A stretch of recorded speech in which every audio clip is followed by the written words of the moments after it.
Hello, good morning and welcome. It's Thursday, January the 15th. Look, there's no other way of putting it. It just feels massively like a mess at home and abroad. And Labour politics in particular is getting fractious and so personal.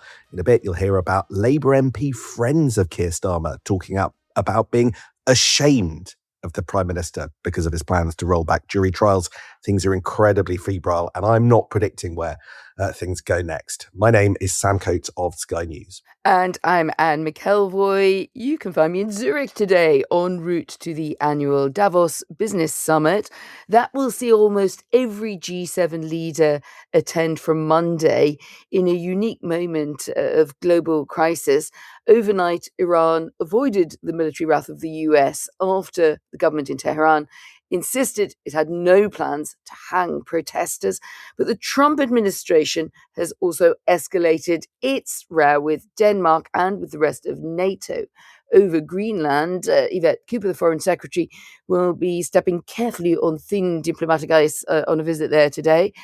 And Davos, Sam, was thought to be the setting for a possible step forward in the hunt for a Ukraine peace deal. But the president has told Reuters he still sees Volodymyr Zelensky as the key impediment to peace. All of this will be on the agenda as we head up the Swiss mountains next week. Look, it's fitting that global summits involving Donald Trump take place at business events, effectively, which is what Davos is. So I'm very pleased that you're there, Anne, bringing us the mood music and the machinations over the coming days from the Swiss mountains.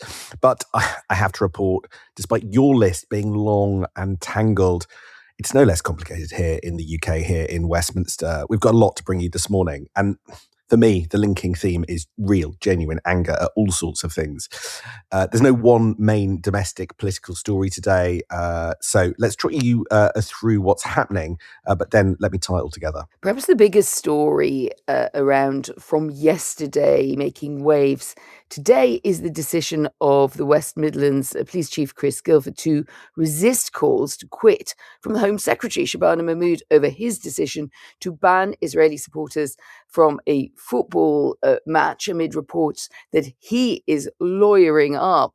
There's frustration too at the failure of the local police and crime commissioner, who does have the power to sack him directly, to act more swiftly. Today, we'll get quarterly GDP results, which will bring you towards the end of this podcast.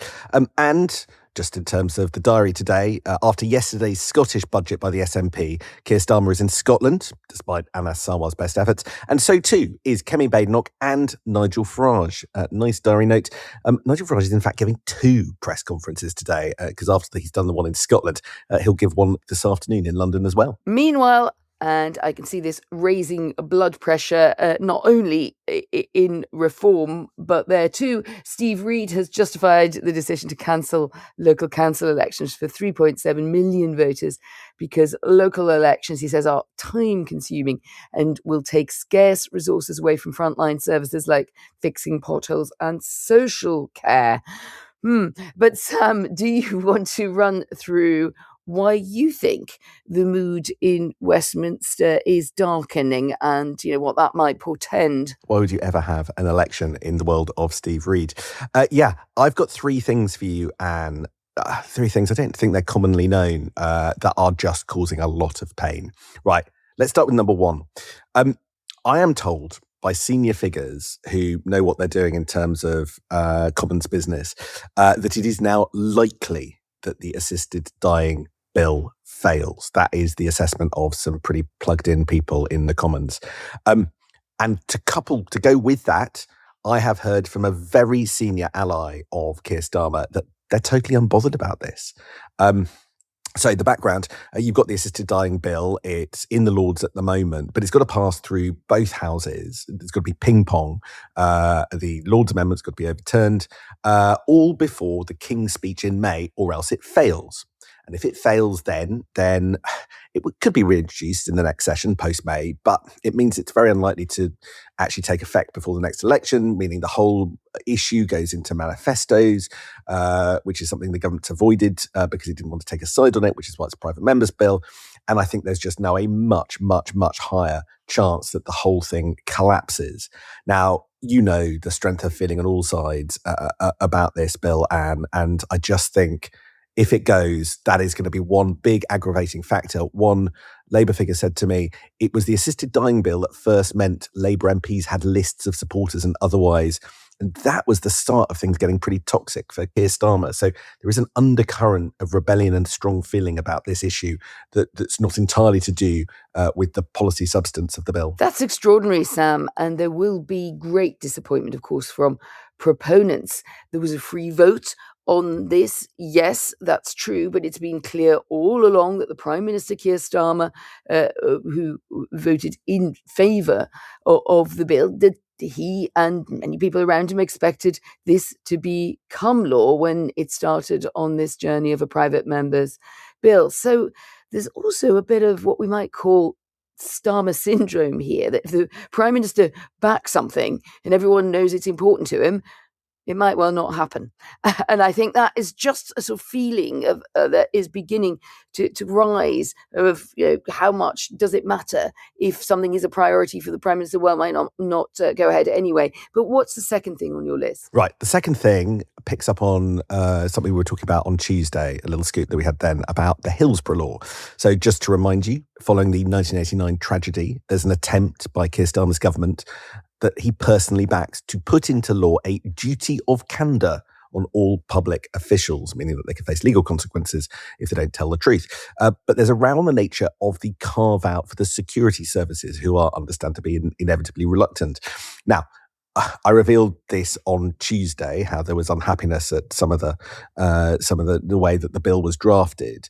And after our story, Keir Starmer promised twice, once to Labour MPs personally on Tuesday night, and then again at Prime Minister's questions yesterday, and promised to intervene in a way that would kind of sort this out. But I can reveal, Anne, that the victims and Labour MPs are on the cusp of rejecting the compromise that the Prime Minister endorses. Hillsborough Law Now, one of the big campaign groups, has said it could withdraw its backing for the bill entirely. Families groups are taking to social media talking about walking away from this. And I know that many listeners to this podcast might not see the huge depth of, see why this is quite a big political issue because they haven't really focused on the Hillsborough Law.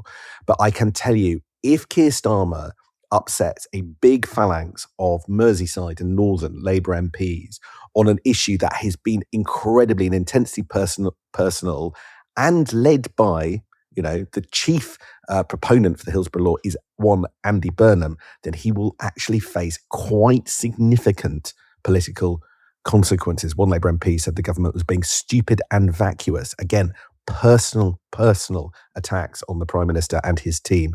Don't underestimate Keir Starmer's how strong Keir Starmer is if he goes to war with the group backing this law. So that's intriguing that they said don't underestimate how strong Keir Starmer is.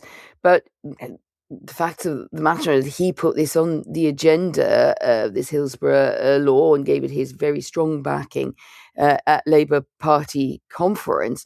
But it's an odd one not to have thought through that where the duty of candour line would cause problems, isn't it? Particularly as the Prime Minister of all people has access to the details of sensitive intelligence operations when he gets those reports from MI5 and associated services. So the compromise we spoke about in more detail in podcast earlier this week is particularly sensitive when it comes to so-called NCND examples, nothing confirmed, nothing denied cases, where the security services have a certain protection, Sam, in not having to reveal in real time details of activities or personnel. And you would expect that, particularly in things like counter-terrorism operations.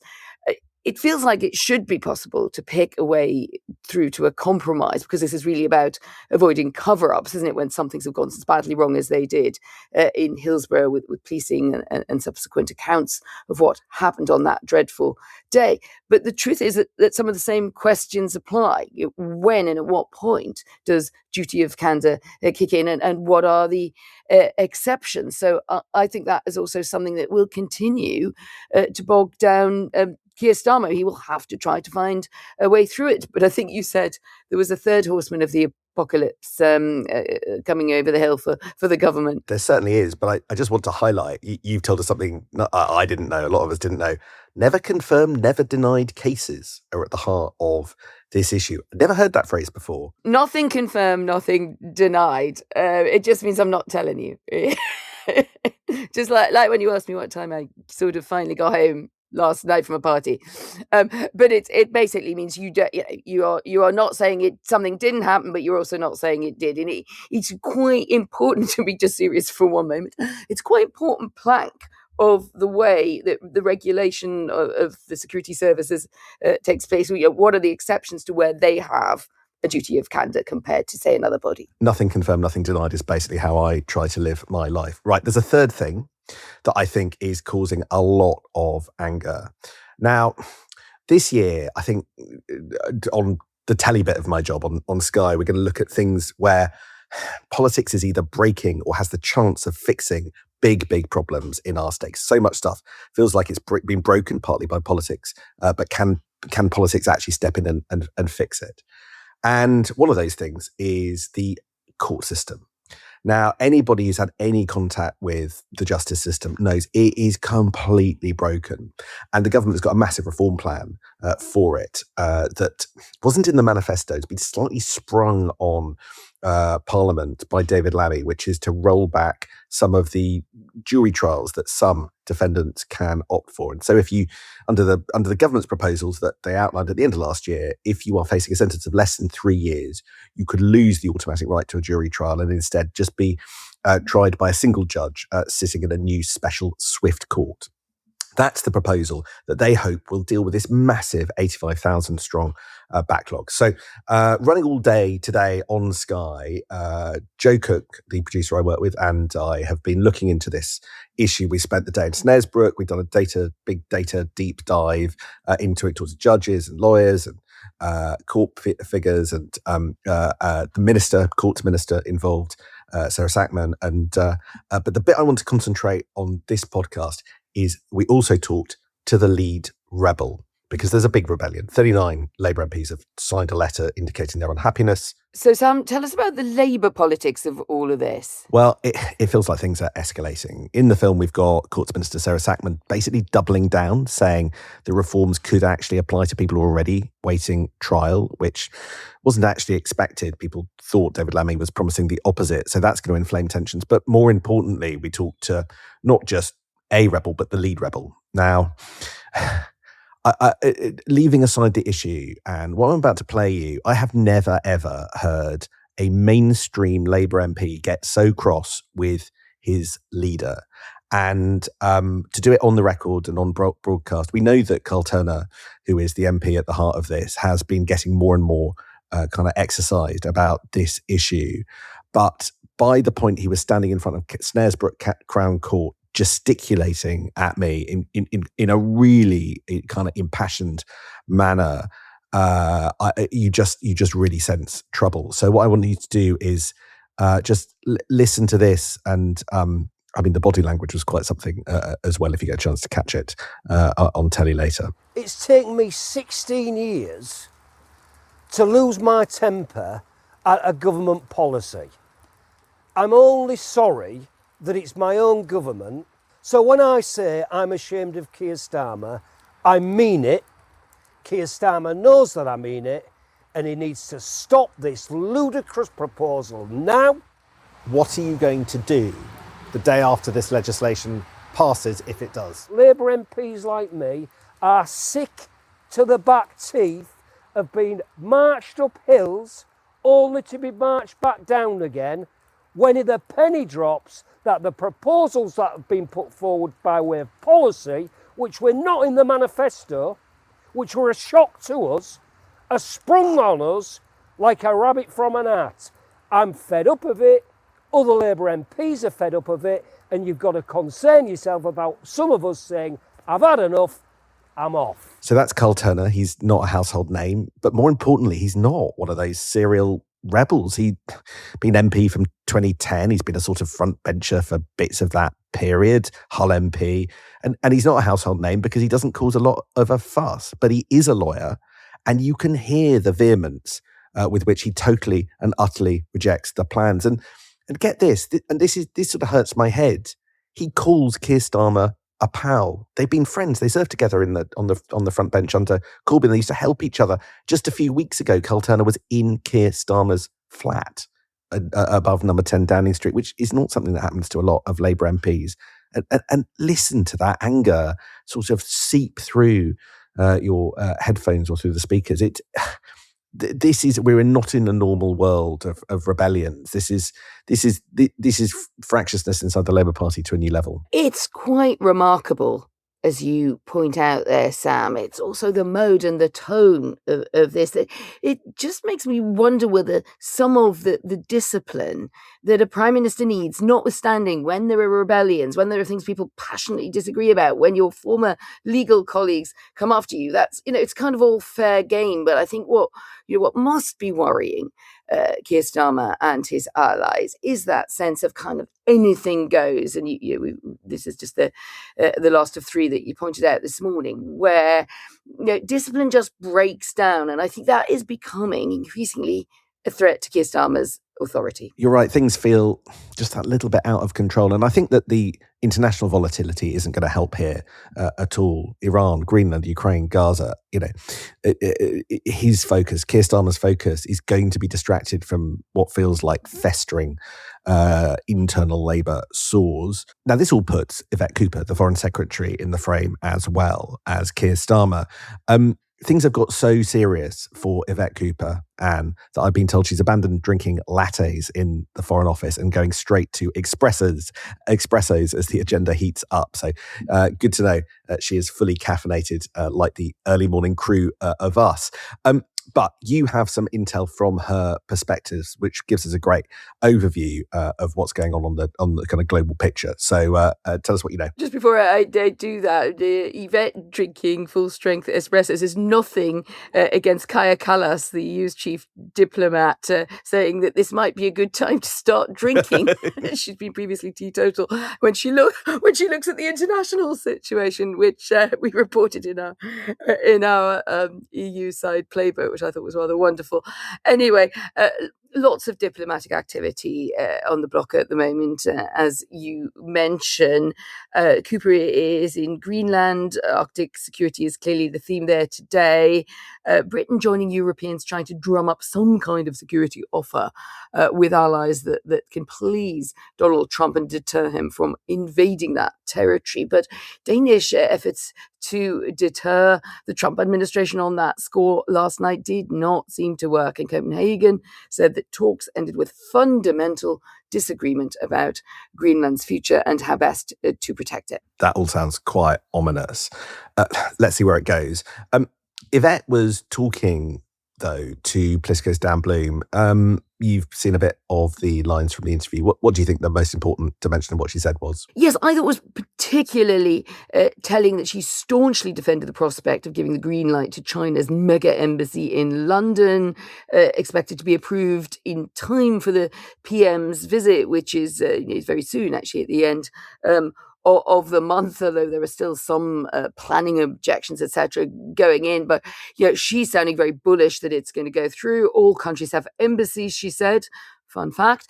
But we have embassies all around the world, including in Beijing. And she declined to answer directly about whether she'd assured US counterparts about the embassy plans after a US official told The Telegraph that the White House was deeply concerned by them. Yeah, that embassy is happening, isn't it? Unless perhaps one of the London boroughs decides to launch its own internal inquiry. I can't quite see President Xi going into the kind of electoral maths of East London councils to work out whether he's got the votes on his side to get this through. But more critically, MI5 have looked at the building plans and they say, this is really important, they say that it's security safe and that there isn't a danger, which some have raised, of the new embassy location just by Tower Bridge being used to spy on the cabling that connects Canary Wharf to the City of London. There was a fear that some of the underground structures might take you very close to those sensitive cables, but MI5 have apparently given it all the green light. So we're expecting Keir Starmer to get to China very, very soon, as we have said,